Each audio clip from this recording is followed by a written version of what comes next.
Hello everyone, welcome back my online classes academy by Pushpa Tomar. Guys, आज की class हमारी UGC NET का paper 2 psychology का टॉपिक करेंगे, जो कि बहुत ही यूजफुल रहेगा।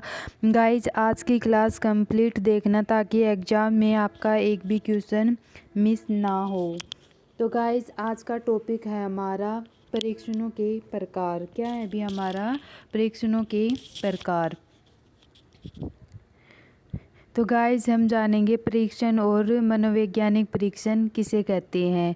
मनोवैज्ञानिक परीक्षण एक व्यवहारिक रूप से किसी भी व्यक्ति का अध्ययन करने की एक व्यवस्थित विधि होती है और जिसके माध्यम से किसी प्राणी की बुद्धि का स्तर, अभिरुचि, सफलता और सम्मान के साथ समायोजन का मापन किया जाता है। क्या किया जाता है अभी किसी भी प्राणी या फिर किसी भी व्यक्ति की बुद्धि का स्तर, अभिरुचि, सरलता, समाज के साथ समायोजन करना आदि का क्या किया जाता है अभी मापन किया जाता है।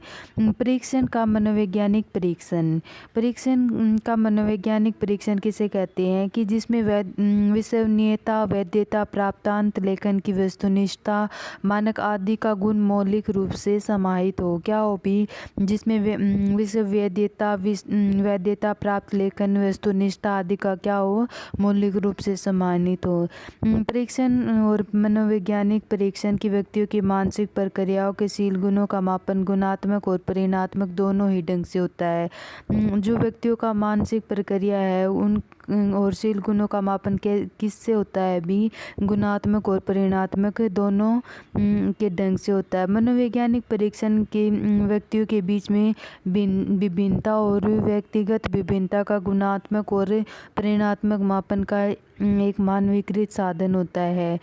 तो जो परीक्षण और मनोवैज्ञानिक परीक्षण है उसमें क्या कहा गया है कि जो मनोवैज्ञानिक परीक्षण है वो व्यक्ति के व्यवहारिक अध्ययन का वह साधन होता है जो उसके प्रति निर्णय लेने और उसे समझने में सहायक होता है, और इसके लिए व्यक्ति के विभिन्न योग्यताओं का मापन और उसके व्यक्तिगत एवं चरित्र का अध्ययन भी संभव होता है। मनोविज्ञान और मनोवैज्ञानिक परीक्षण में क्या होता है कि जिसमें विश्वसनीयता, वैधता, प्राप्तांत, लेखन, एक वस्तुनिष्ठता, मापन आदि गुण मौलिक रूप से सम्मानित होता है। और इसमें जो परीक्षण और मनोवैज्ञानिक परीक्षण में व्यक्तियों के एक मानसिक व्यक्तियों या फिर उनकी शीलता का मापन में क्या होता है भी गुणात्मक और परिणात्मक दोनों ही ढंग होते हैं। और जो मनोवैज्ञानिक परीक्षण व्यक्तियों की जो विभिन्नता है उसमें गुणात्मक और परिणात्मक मापन का एक मानवीकृत साधन होता है। तो इस सरल शब्दों में क्या कह सकते हैं कि जो कोई भी व्यक्ति के व्यवहारिक अध्ययन का साधन होता है जिसके प्रति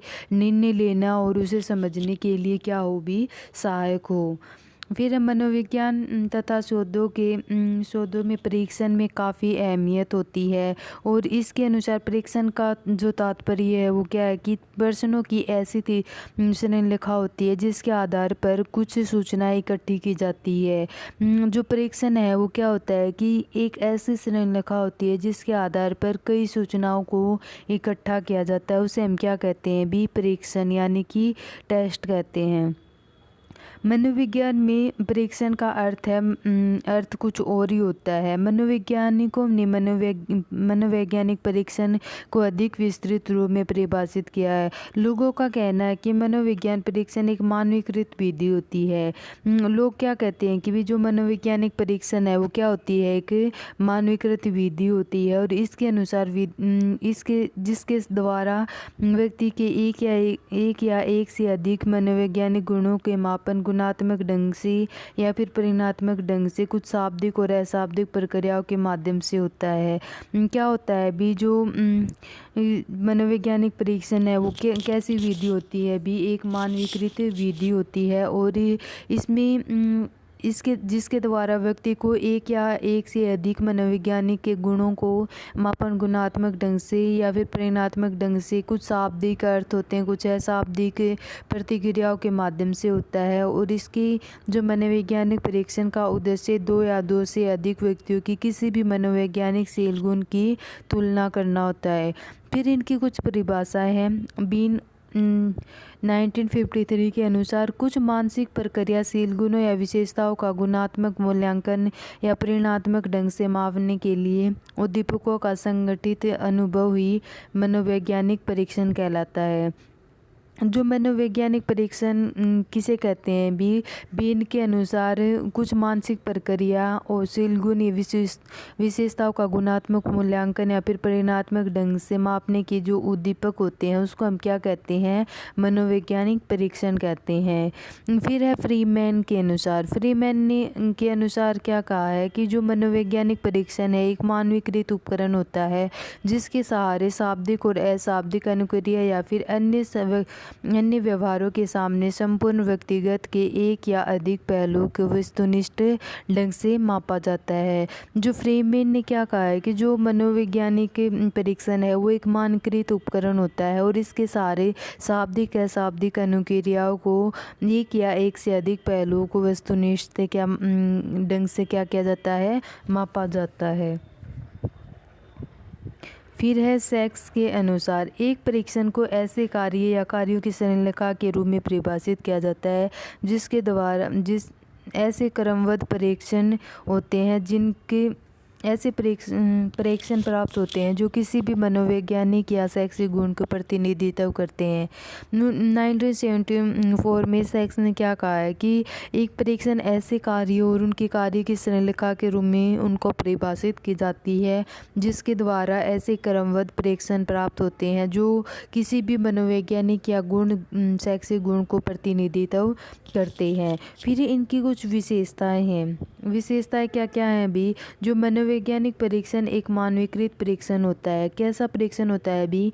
मानवीकृत परीक्षण या फिर मानवीकृत विधि होती है जिसमें विश्वसनीयता, वैधता, प्राप्तांत लेखन की वस्तुनिष्ठता, मानक आदि गुण मूल होते हैं। कौन कौन से मानवीकृत विधि में शामिल होते हैं? जो विश्वसनीयता है, वैधता, प्राप्तांक लेखन की वस्तुनिष्ठता, मानक आदि गुण क्या होते हैं, शामिल होते हैं। बीन के अनुसार इन्होंने क्या कहा है कि जो मनोवैज्ञानिक परीक्षण को उद्दीपकों का एक संगठित अनुक्रम माना है। कैसा अनुक्रम माना है भी? एक संगठित अनुक्रम माना है। फिर सेकंड है कि दो या दो से अधिक व्यक्तियों की तुलना किसी भी शील गुण या मानसिक प्रक्रिया के साथ अनेक पहलुओं के द्वारा की जाती है। कि कैसे की जाती है भी? कोई भी दो या दो से अधिक व्यक्तियों की तुलना किसी भी शील गुण या फिर मानसिक प्रक्रिया के द्वारा क्या किया जाता है, अनेक पहलुओं पर किया जाता है। फिर है मानसिक प्रक्रिया और शील गुण का मापन गुणात्मक या परिमाणात्मक दोनों ढंग से होता है।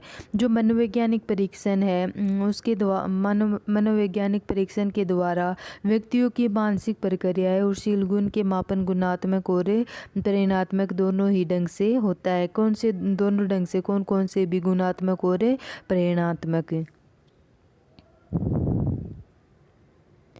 फिर है मनोवैज्ञानिक परीक्षण के प्रकार। मनोवैज्ञानिक परीक्षण के प्रकार इसके कई भागों में बांटे हैं। कई परीक्षणों ने इनको कई कसौटियों के आधार पर इन्होंने बांटे गए, जैसे क्रियात्मक व्यवस्थाओं की कसौटी के आधार पर। क्या है अभी? फर्स्ट हमारा क्रियात्मक की व्यवस्थाओं की कसौटी पे आधारित है। इसको दो भागों में बांटा गया है, व्यक्तिगत परीक्षण और समूह परीक्षण। क्या क्या भी? जो व्यक्तिगत परीक्षण है और समूह परीक्षण। तो व्यक्तिगत परीक्षण क्या होता है कि एक समय में एक ही व्यक्ति पर क्रियात्मक किया जाता है और इस तरह के परीक्षण को समूह। इस परीक्षण के प्राय स्कूल मनोवैज्ञानिक या परामर्शदाताओं या छोटे छोटे बालकों के लिए प्रेरित करने को किसी भी प्रकार की परीक्षण परिस्थिति के प्रति अनुभव करना आदि के लिए अध्ययन किया जाता है।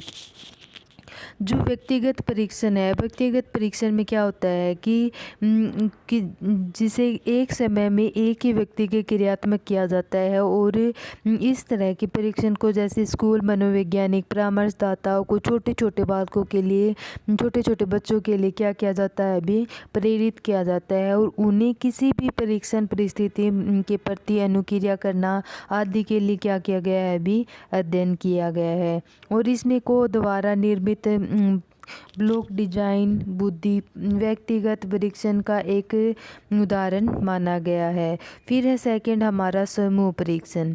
समूह परीक्षण क्या होता है कि इसमें एक ही समय में सामान्यतः एक से अधिक व्यक्तियों पर यानी व्यक्तियों के समूह पर आसानी से किया जाता है और इस तरह के परीक्षण में क्रियान्वयन के क्रम प्रशिक्षित परीक्षण की अच्छी तरह भूमिका निभा लेता है। इसमें समूह परीक्षण क्या होता है कि एक समय में सामान्यतः एक से अधिक व्यक्तियों के समूह को आसानी से क्या किया जाता है भी समूह को आसानी से किया जाता है क्या समूह परीक्षण। और इसमें एक तरह के परीक्षण क्रियान्वयन और क्रम में प्रशिक्षित परीक्षणों की भूमिका निभा लेता है। मोहनचंद जोशी के द्वारा निर्मित मानसिक बुद्धि परीक्षण और एस जलोटा द्वारा निर्मित मानसिक बुद्धि परीक्षण को समूह परीक्षण का अच्छा उदाहरण माना है। फिर है प्राप्तांत लेखन की कसौटी के आधार पर। सेकंड क्या है अभी हमारा प्राप्तांत लेखन की कसौटी के आधार पर। इनके भी दो प्रकार बताए हैं, वस्तुनिष्ठ परीक्षण और आत्मनिष्ठ परीक्षण। वस्तुनिष्ठ परीक्षण में क्या होता है कि जिनके उत्तरों के अंक देने की विधि प्राप्तांत लेखन विधि में स्पष्ट होती है तो वह परीक्षण के आत्मगत निर्णय से बिल्कुल ही प्रभावित नहीं होता और ऐसे परीक्षण के एकांशों को उत्तर के अंकन में भी परीक्षण का एक निष्कर्ष तक पहुंचते हैं। जो वस्तुनिष्ठ परीक्षण है, वस्तुनिष्ठ परीक्षण क्या होती है जिसके वैसे परीक्षण जो टेस्ट है वो उनको कहा जाता है जिनके उत्तरों आंसर के अंक देने की विधि और प्राप्तांत लेखन विधि को स्पष्ट किया जाता है और वह परीक्षण के आत्मगत निर्णय से बिल्कुल ही प्रभावित नहीं होते। फिर है आत्मनिष्ठ परीक्षण। आत्मनिष्ठ परीक्षण किसे कहते हैं कि यह एक जिनके एकांशों के उत्तर के अंक विधि के परीक्षण को काफ़ी भिन्नता पाई जाती है। कैसी पाई जाती है भी जिनके एकांशों का उत्तरों के अंक देने के लिए विधि परीक्षणों को काफ़ी क्या पाई गई है काफ़ी भिन्नता पाई गई है। और निबंधनात्मक परीक्षा जिनका प्रयोग शिक्षण कक्षा के उपलब्धियों की जांच करने के अवसर करते हैं तो आत्मनिष्ठ परीक्षा का उदाहरण माना गया। फिर है अनुक्रिया देने के समय सीमा की कसौटी के आधार पर। इनको दो भागों में बांटा है, समता परीक्षण और गति परीक्षण। फिर है समता परीक्षण क्या होती है कि इसमें सभी एकांशों का उत्तर देने के लिए पर्याप्त समय परीक्षार्थियों को दिया जाता है और ऐसे एकांश को कठिनता सरल अलग अलग होती है। जो इनका स्तर है वो कैसा होता है एकांशों में अलग कठिनता स्तर अलग अलग होता है और इसका परीक्षण का उद्देश्य यह मापता है कि किसी भी व्यक्ति की वस्तु तथ्य घटना आदि के बारे में उसको कितना ज्ञान है। फिर है गति परीक्षण। गति परीक्षण में एक सख्त समय सीमा होती है जिसके उनके भीतर ही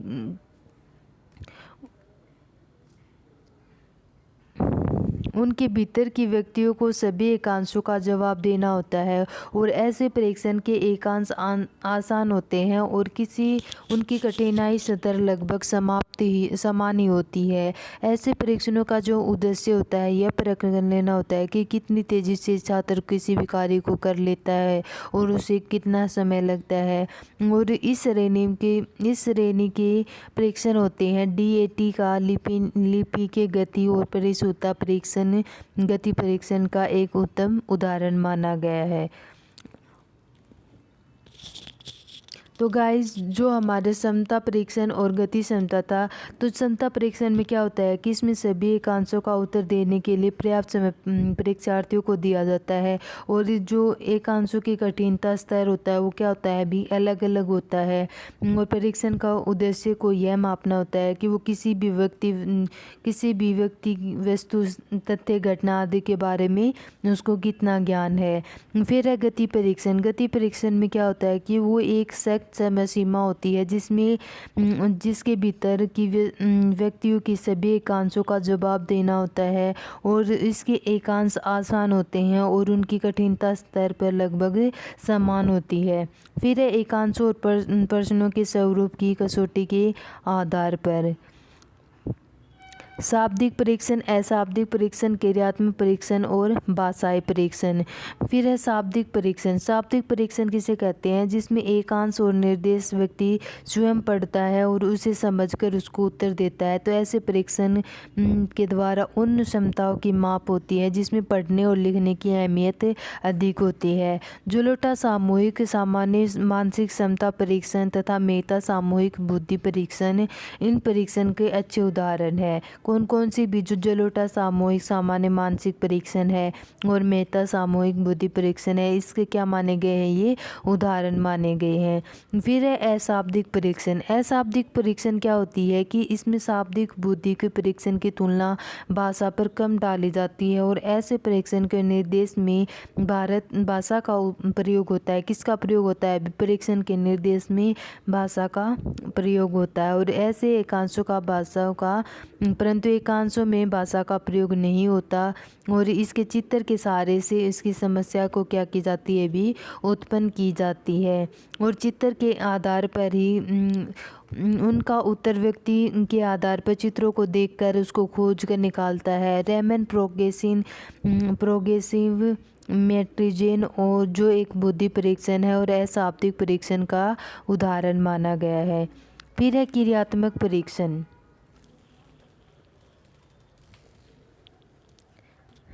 क्रियात्मक परीक्षण क्या होता है? भी इसमें भाषा का प्रयोग निर्देश देने के लिए देने में हो सकता है और चित्राभिनय तथा हाव भाव जिसके निर्देश देने पर भाषा का प्रयोग नहीं हो सकता है, परंतु इसके एकांश में भाषा का प्रयोग बिल्कुल ही नहीं होता और व्यक्ति के सामने जो वस्तु वास्तविक रूप से उपस्थित होती है जिसमें जोड़ तोड़ करके उसको उत्तर ढूंढ निकालता है। परीक्षण, प्रसिद्ध परीक्षण जैसे एलांग परीक्षण और दंड संरचना परीक्षण आदि के एक महत्वपूर्ण उदाहरण माना गया है। फिर है अभाषाई परीक्षण। अभाषाई परीक्षण क्या होती है? इसमें भाषा का प्रयोग न तो एकांश और न ही निर्देश देने में होता है बल्कि व्यक्ति के मात्र संकेत देकर प्रत्येक एकांशों को सही उत्तर में बताना होता है और ऐसे इस तरह के परीक्षण भाषा को चंगुल से मुक्त किया जाता है। और कैटल कैचरर फ्री और फेयर परीक्षण जो एक बुद्धि परीक्षण है तो इसका उदाहरण माना गया है। फिर है मानवीकरण की कसौटी के आधार पर शिक्षक निर्मित परीक्षण और मानवीकरण परीक्षण। फिर शिक्षक निर्मित परीक्षण क्या होती है कि इसमें जिनका प्रयोग शिक्षकों और कक्षाओं के भीतर दोनों छात्रों का निष्पादन की जांच करते हैं। तो ऐसे परीक्षण द्वारा जो शिक्षक एक कक्षा में पढ़ने वाले छात्रों को निष्पादन को आपस में तुलना करता है और ऐसे परीक्षण में क्रियात्मक और प्राप्त लेखन का तरीका स्वयं शिक्षक पर निर्धारित करते हैं और ऐसे परीक्षण का कोई भी मापक तैयार नहीं किया जाता। कभी कभी तो यह भी देखा जाता है कि शिक्षण कक्षा के भीतर ही एक ही प्रयोग करने के लिए काम चलाओ मापक तैयार कर लेते हैं। तो शिक्षक निर्मित परीक्षण में क्या होता है कि बीच में जो शिक्षक और कक्षाओं के भीतर जो छात्रों का निष्पादन की जांच की जाती है और ऐसे परीक्षण के शिक्षण में एक ही कक्षा में पढ़ने वाले छात्रों का निष्पादन आपस में क्या होती है? तुलना करते हैं और उनको क्रियात्मक और प्राप्तांत लेखन की तरीका समय स्वयं शिक्षक निर्धारित करते हैं और ऐसे मानक को तैयार नहीं किया जाता। फिर है मानवीकृत परीक्षण।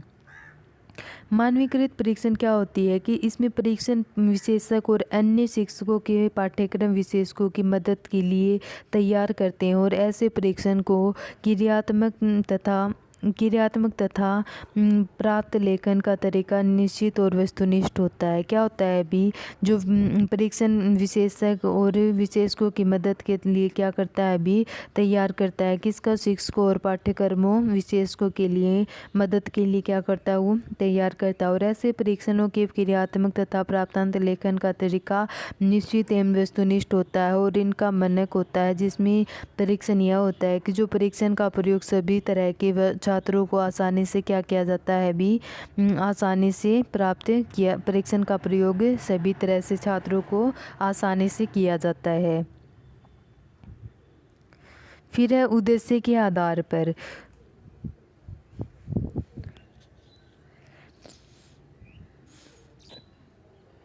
उद्देश्य उद्देश्य की कसौटी के आधार पर इनके कितने टाइप हैं? भी 4 टाइप है। बुद्धि परीक्षण, अभिक्षमता परीक्षण, व्यक्तिगत परीक्षण और उपलब्धि परीक्षण। तो बुद्धि परीक्षण क्या होती है? बुद्धि परीक्षण को जिनका उद्देश्य व्यक्तियों का बुद्धि को मापता है, क्या भी जो व्यक्ति के उद्देश्य को बुद्धि के द्वारा मापा जाता है। और बुद्धि परीक्षण शाब्दिक, अशाब्दिक, भाषाई कुछ भी हो सकती है। क्या होती है भी जो बुद्धि परीक्षण है वो शाब्दिक, अशाब्दिक, क्रियात्मक एवं अभाषाई कुछ भी हो सकती है। फिर है अभिक्षमता परीक्षण। अभिक्षमता परीक्षण क्या होती है कि जिनका उद्देश्य छात्रों की अभिक्षमता को मापन के द्वारा करता है। और अभिक्षमता का तात्पर्य किसी भी विशेष क्षेत्र में व्यक्तियों के भीतर छिपा हुआ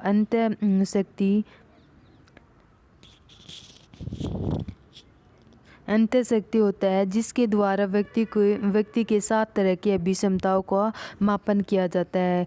जो अभिक्षमता क्या होती है भी किसी भी विशेष क्षेत्र में व्यक्तियों के भीतर छिपा हुआ अंतःशक्ति होता है। और इसमें DAT के द्वारा व्यक्तियों को 7 तरह की अभिक्षमताओं के द्वारा मापा जाता है। फिर है व्यक्तिगत परीक्षण। व्यक्तिगत परीक्षण क्या होती है भी जिसके द्वारा व्यक्तियों के शील, गुणों, समायोजन, अभिरुचि, मूल्य आदि के मापन होता है। और ऐसे परीक्षण मनोविज्ञान और शिक्षा का भरमार होता है। और ऐसे समायोजन परीक्षण आइजैक व्यक्तिगत प्रश्नावली का क्या माना गया है भी उदाहरण माना गया है। फिर है उपलब्धि परीक्षण। उपलब्धि परीक्षण क्या होती है कि जिसके द्वारा किसी भी खास विषय या क्षेत्र में व्यक्तियों की अर्जित निपुणता को मापा जाता है। क्या भी जो उपलब्धि परीक्षण है वो किसी के द्वारा किसी भी खास विषय व क्षेत्र के व्यक्तियों की अर्जित निपुणता के द्वारा मापा जाता है। और इनकी उपलब्धि परीक्षण अलग अलग विषयों के द्वारा अलग अलग बनाई गई है। फिर है मनोविज्ञान परीक्षण की विशेषताएं। मनोविज्ञान की निम्नलिखित विशेषताएं हैं। विश्वसनीयता में जो किसी भी व्यक्तिगत परीक्षण की विश्वसनीयता का गुण होना आवश्यक होता है। और यह एक अच्छे और उत्तम मनोवैज्ञानिक परीक्षण का भी इसका गुण अनिवार्य होता है। और एक अविश्वसनीय परीक्षण भी कहते हैं, जिसे उनका अलग अलग समयों के प्राप्त करके संगति और सहमति को पाया जाता है। जो विश्वसनीयता है वो क्या होती है कि जो वैज्ञानिक परीक्षण में विश्वसनीयता का गुण को आवश्यक मानना है। और इसकी एक अच्छे और उत्तम मनोवैज्ञानिक परीक्षण का भी गुण होना अनिवार्य है। और जिसे हम क्या कहते हैं विश्वसनीयता परीक्षण भी कहते हैं। फिर है मानक क्या होती है कि जो किसी भी वैज्ञानिक परीक्षण का अपना निश्चित मापन होता है। और अच्छे मनोवैज्ञानिक परीक्षण का में मापन का होना बहुत ही जरूरी है। मापन का अर्थ है संख्या, मूल्य, स्तर और किसी भी समूह को प्रतिनिधित्व हो और जिसके द्वारा व्यक्तिगत निष्पादन या उपलब्धि की व्याख्या की जा सके। जो मानक है वो क्या होती है भी किसी भी अच्छे मनोवैज्ञानिक परीक्षण के मापन के द्वारा होना बहुत जरूरी होता है। और मापन का क्या अर्थ है भी वह संख्या, समूह और स्तर से होता है जो किसी भी समूह की प्रतिनिधित्व और उसे जिसके आधार पर व्यक्तिगत निष्पादन और उपलब्धि की व्याख्या की जाती है। फिर है वैधता क्या होती है कि इसमें एक उत्तम मनोवैज्ञानिक परीक्षण की एक विशेषता का होना बहुत जरूरी है। और वैधता का क्या अर्थ है जिस उद्देश्य में किसी भी परीक्षण का निर्माण किया जाता है और उसी उद्देश्य उस परीक्षण के पूरा हो या ना हो। जो वैधता है वो किसी भी उद्देश्य में किसी भी परीक्षण का निर्माण किया जाता है और उसमें वह उद्देश्य के उस परीक्षण में पूरा हो चाहे ना हो। फिर है व्यवहारिकता क्या होती है कि जिसका व्यवहार कोई भी व्यक्ति निर्देशन के अनुसार परीक्षण पुस्तिका के सहायता से कर सके, उसे हम क्या कहते हैं भी व्यवहारिकता कहते हैं। फिर है विभेदीकरण एक उत्तम परीक्षण की विशेषता होती है जिसमें वह किसी भी योग्यता और शील गुण के आधार पर अलग अलग व्यक्तियों को के बीच में विभेद कर सकते हैं। क्या कर सकते हैं भी वह किसी भी योग्यता या फिर शील गुण के आधार पर अलग अलग व्यक्तियों के बीच में विभेद कर सकते हैं। फिर है मनोवैज्ञानिक परीक्षण के लक्षण।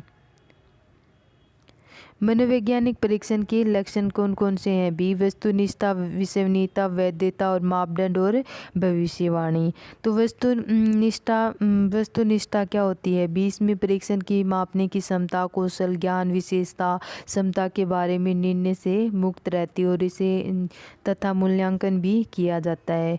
विश्वसनीयता जो व्यक्ति और समूह के विभिन्न समूह पर प्रशासित करके लगातार परिणाम आता रहता है और उसके लिए जो परीक्षण के विश्वसनीयता का होना भी बहुत ज़रूरी है। फिर है वैधता। वैधता क्या होती है? परीक्षण को मापना, किस प्रकार से उसे मापना चाहिए और वैधता को अंतर्गत किस प्रकार से शामिल होते हैं। उदाहरण के लिए जब बुद्धि के स्तर का आंकलन करने के लिए एक बुद्धिमान परीक्षण विकसित किया जाता है तो उसी व्यक्ति के बुद्धिमत्ता का आंकलन करना चाहिए जिसमें वैधता का पता चल सके। फिर है मापदंड। मापदंड में एक समूह के औसत प्रदर्शन के मापन के लिए मापदंड का होना जरूरी है और मापदंड के द्वारा एक विशेष नमूने की औसत मापन मानक को प्रदर्शित किया जाता है। क्या किया जाता है अभी? मानदंड को एक समूह के औसत प्रदर्शन के लिए मापन करने के लिए मापदंड का होना बहुत ही जरूरी माना गया है और इसके मापदंड का एक विशेष नमूने की औसत मानक की प्रदर्शित किया गया है। फिर है भविष्यवाणी। भविष्यवाणी में परीक्षण को पूरा होने के लिए आवश्यक समय का उपयोग अनुमान लगाना चाहिए और जो परीक्षण के समय संस्था और व्यक्तियों की उन विधियों का कार्य पर ध्यान दें। फिर है परीक्षण संरचना का निर्माण। परीक्षण संरचना का निर्माण में जो परीक्षण निर्माण है उनकी संरचना कुछ विशेषताएं कार्यों की परीक्षण के विकास तथा मूल्यांकन की शामिल गतिविधियों में समूह होती है और परीक्षण समूह की रुचि का निर्माण निश्चित करना, परीक्षण के कार्य का निर्णय करना और एक विधि का चयन करना, आइटम सामग्री का डिजाइन, विश्वसनीयता, वैधता का मूल्यांकन करना आदि शामिल है। जो परीक्षण संरचना है उसमें क्या क्या शामिल होता है? भी किसी भी परीक्षण के रुचि का निर्माण करना, परीक्षण के कार्यों का निर्णय लेना और एक विधि के द्वारा उसे चयन करना, आइटम सामग्री डिजाइन करना, विश्वसनीयता, वैधता का मूल्यांकन आदि सब शामिल होते हैं। और जो मनोवैज्ञानिक परीक्षणों का निर्माण या संरचना, इसमें व्यक्तिगत और क्रमबद्ध के रूप में कठोर और जटिल प्रक्रिया होती है जिसके तहत परीक्षण में सम्मिलित हो जाने के कारण मंद लेखन और विश्लेषण को अंतिम रूप से चयन और मूल्यांकन कार्य का क्रियान्वित करती है। फिर है मंद लेखन। मंद लेखन में क्या होता है? बीज को अलग अलग तरह के एकांशों का प्रयोग किया जाता है। किसका भी जो शैक्षिक परीक्षण है उसको अलग अलग तरह से एकांशों का प्रयोग किया जाता है और ऐसे एकांश श्रेष्ठ हो, उत्तम गुण के हों और इसके आवश्यक है कि अनुसंधानकर्ता के अनुसंधान प्रतिवेदन के लिए कौशल की भली भांति परिचित होना चाहिए ताकि वह प्रभावशाली संचार कर सकें। फिर इसके कुछ 7 नियम हैं। निश्चित, विशिष्ट एवं मूर्त भाषा का प्रयोग करें। निश्चित, विशिष्ट और मूर्त भाषा का प्रयोग करें। इसमें जो मंद का स्पष्ट शब्दों से में लिखा गया है और एकांश को भाषा सरल और सहज। इसमें निश्चित भाषा की भाषा समझने की क्षमता जांच करने वाला नहीं होना चाहिए और भाषा का स्पष्टता का ध्यान एकांश लेखन में विशेषकर वस्तुनिष्ठ एकांश को लिखने में अधिक करना चाहिए। इसका मीन्स क्या है कि जो निश्चित, विशिष्ट और मूर्त भाषा का प्रयोग न करे, यानी कि जो एकांश है उसको स्पष्ट शब्दों से लिखना चाहिए और एकांश की भाषा सरल हो और उसको निश्चित रूप से समझने की क्षमता भी जांच करने वाला नहीं होना चाहिए। फिर है क्रमबद्धता का प्रयोग न करके कृत वाक्य का प्रयोग करें। जो कृत वाक्य का प्रयोग करने में भाषा सरल हो जाती है और अक्रियात्मक शब्दों का एकांश सम्मिलित नहीं करना चाहिए और ऐसे शब्दों का एकांश वाद्यता पर क्या बहुत ज़्यादा प्रभाव पड़ता है। फिर है सरल वाक्यों का प्रयोग करें। जो जहाँ पर संभव हो जटिल वाक्य का प्रयोग न करके उसको सरल भाषा में प्रयोग करना चाहिए, ताकि वाक्य को कम से कम अधिंस्त उपवाक्य का प्रयोग करना चाहिए। समान संरचना का प्रयोग करना। समान संरचना, जब वाक्य और शब्दों का प्रयोग करें तो समान संरचना का प्रयोग परिशुद्धता को यथासंभवतः सम्मिलित नहीं करने चाहिए। फिर संबंधित शब्दों का प्रयोग एक साथ करें। कर्ता और कर्म में उपयुक्त शब्दों का प्रदर्शित करने के लिए विशेष ध्यान देना चाहिए, ताकि वाक्य की प्रभावी और अप्रभावी भाषा का उपयुक्त स्थान देना चाहिए। फिर संप्रेषण का प्रयोग करें। संप्रेषण का प्रयोग में क्या कहा है कि जो संप्रेषण का जो प्रयोग है बहुत ही आवश्यक नहीं है, क्योंकि वे समझने में पाठ्यगत और अपनी स्मृति पर अधिक बल देते हैं। फिर है मंद विश्लेषण। मंद विश्लेषण एक ऐसी प्रविधि होती है जिसमें एकांशों, वैधता और उनकी प्रभावशीलता का अध्ययन किया जाता है। किसका अध्ययन किया जाता है भी? इसमें एकांशों की वैधता और उसकी प्रभावशीलता का अध्ययन किया जाता है। वह सांख्यिकी का ऐसा सेट होता है जिसमें स्पष्ट ज्ञान हो सकता है और कौन सा एकांश बेकार है, किन एकांशों का परिवर्तन और परिमार्जन आवश्यक होता है। फिर है रेबर के अनुसार। रेबर के अनुसार में संकुचित अर्थ एकांश विश्लेषण का तात्पर्य मूल्यांकन से होता है। इससे पता चलता है कि प्रत्येक एकांश कितनी प्रभावशीलता को और परीक्षण का संपूर्ण वैधता में योगदान देता है। रेबर ने क्या कहा कि जो संकुचित अर्थ में एकांश विश्लेषण का क्या अर्थ बताया है कि उस मूल्यांकन से होता है जिससे हमें यह पता चलता है कि एकांश कितनी प्रभावशालिता के साथ में परीक्षण का संपूर्ण वैधता में योगदान देता है। फिर है गरे के अनुसार। गरे के अनुसार में पद या मंद विश्लेषण मूल रूप से एकांशों को प्रभावशीलता को मापन करने के लिए के विचार में प्रत्येक एकांश की प्रति की गई अनुक्रियाओं का पैटर्न को एक परीक्षण है। गरे के अनुसार इन्होंने क्या बताया है कि जो पद और मंद विश्लेषण है उसका मूल रूप से एकांशों का प्रभावशीलता का मापन करने के लिए विचार को प्रत्येक एकांश के प्रति अनुक्रियाओं का पैटर्न भी एक परीक्षण से करना चाहिए। फिर है मंद विश्लेषण के उद्देश्य। मंद विश्लेषण के उद्देश्य कौन कौन से हैं भी? जो मंद विश्लेषण है उसका एकांशों की कठिनता का स्तर पता लगाना चाहिए। किसका पता लगाना चाहिए भी? जो एकांशों की कठिनता स्तर पर पता लगाना चाहिए। कौन सा एकांश कठिन है, कौन सा आसान है और किसका कठिनता का स्तर बीचों बीच होता है, और आदि सभी बातों का एकांश के विश्लेषण में आसानी से हो जाता है। फिर सेकंड में इन्होंने क्या कहा है कि विवेदन शक्ति का पता लगाना चाहिए। विवेदन शक्ति क्या होती है भी? जो ऐसे श्रेष्ठ व्यक्ति तथा जिसमें व्यक्ति जिसके पास परीक्षण के द्वारा मापे जाने वाले गुण कम हो और उसके बीच स्पष्ट अंतर करने की क्षमता हो। ऐसे एकांश जिनकी विवेचन शक्ति कम होती है या फिर अधिक होती है तो उसे चुनकर उपयुक्त परिमार्जन किया जाता है। फिर थर्ड है कि जो एकांश विश्लेषण द्वारा बहुविकल्पीय एकांशों को आच्छेदकों की प्रभावशीलता की भी परख होनी चाहिए।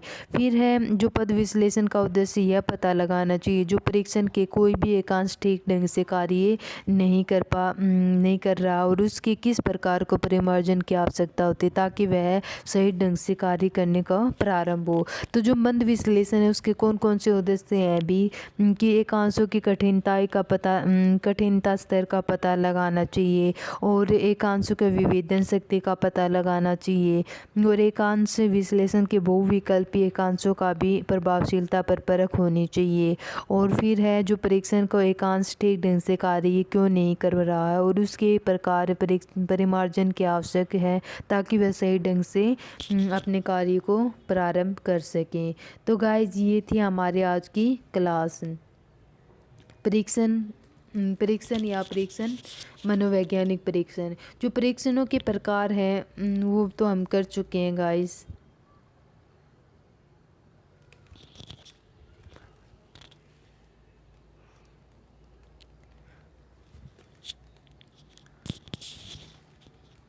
गाइज अगर आज की क्लास पसंद आई हो तो प्लीज़ चैनल को लाइक सब्सक्राइब और शेयर कर देना, ताकि आने वाली हर क्लास का आपको नोटिफिकेशन मिलता रहे।